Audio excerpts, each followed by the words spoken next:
प्रणाम माँ। माँ, मैंने देखा हुआ है कि बहुत सारे लोगों को कि वो आध्यात्मिक भी हैं और धार्मिक भी हैं और उनके घरों में अंतर्कलह बनी रहती है।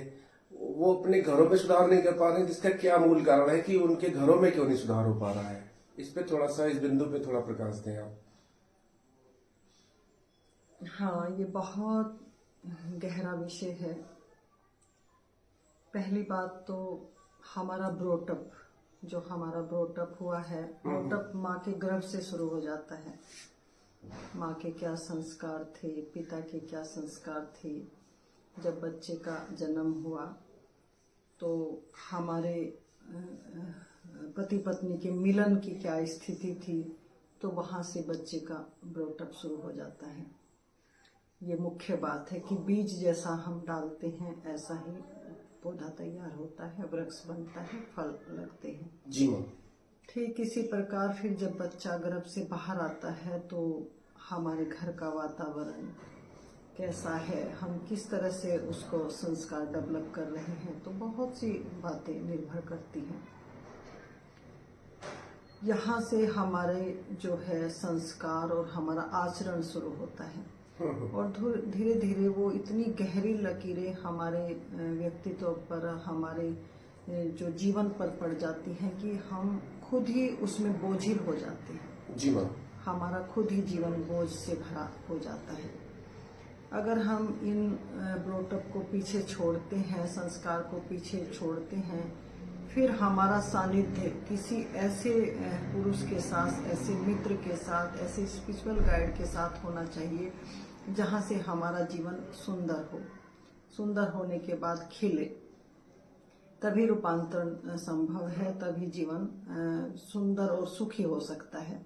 जी माँ। लेकिन हमारे मन के ऊपर इतनी लकीरें गहरी हैं कि हम अपना मन माना ढंग शुरू कर देते हैं, अपने मन माने ढंग से आचरण शुरू कर देते हैं। और मन माना आचरण, हमारा मन इतना बीमार है, मन ही मन को सजेस्ट करता है।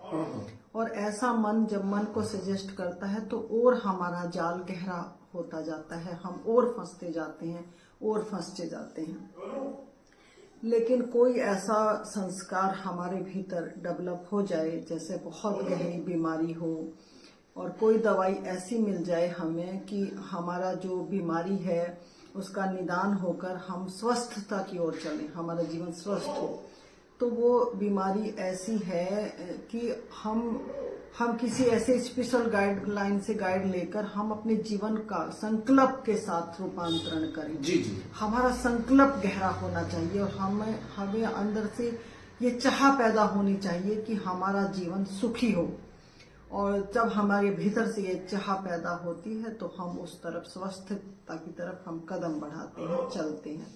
तब हम हुक्म में रहते हैं, चाहे आंधी आए, तूफान आए, कितनी भी पीड़ाएं होए। लेकिन हम जब, क्योंकि दवाई अगर कड़वी भी है तो, लेकिन हमें जब वो स्वस्थ करती है तो डॉक्टर कहता है कि खानी ही पड़ेगी, भले ही वो कड़वी है, उस वक्त हमें कितना ही उससे तकलीफ हो रही है, लेकिन हम स्वस्थ होने के लिए वो दवाई लेते हैं।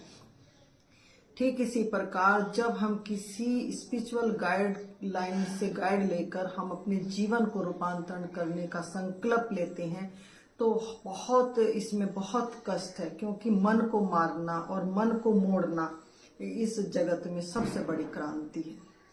सबसे बड़ी क्रांति है कि मन को डाइवर्ट करना। क्योंकि मन को डाइवर्ट करना एक छोटे बच्चे की तरह है। जैसे एक छोटा बच्चा बहुत जिद्दी है और वो किसी की बात नहीं मानता है, लेकिन माँ बाप उसको प्रेम से, फिर डांट के, फिर नहीं मानता तो बहुत पिटाई भी करते हैं। तो इसी तरह से हमारा मन अनंत जन्मों से संस्कार लिए हुए है।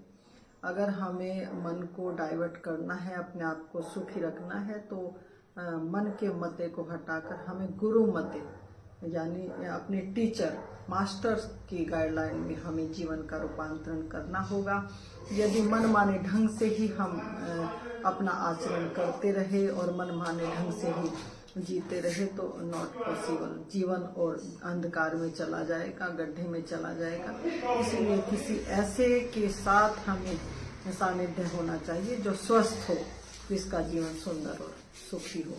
तो गाइडलाइन तो अवश्य है। ठीक है मैम, थैंक यू मैम।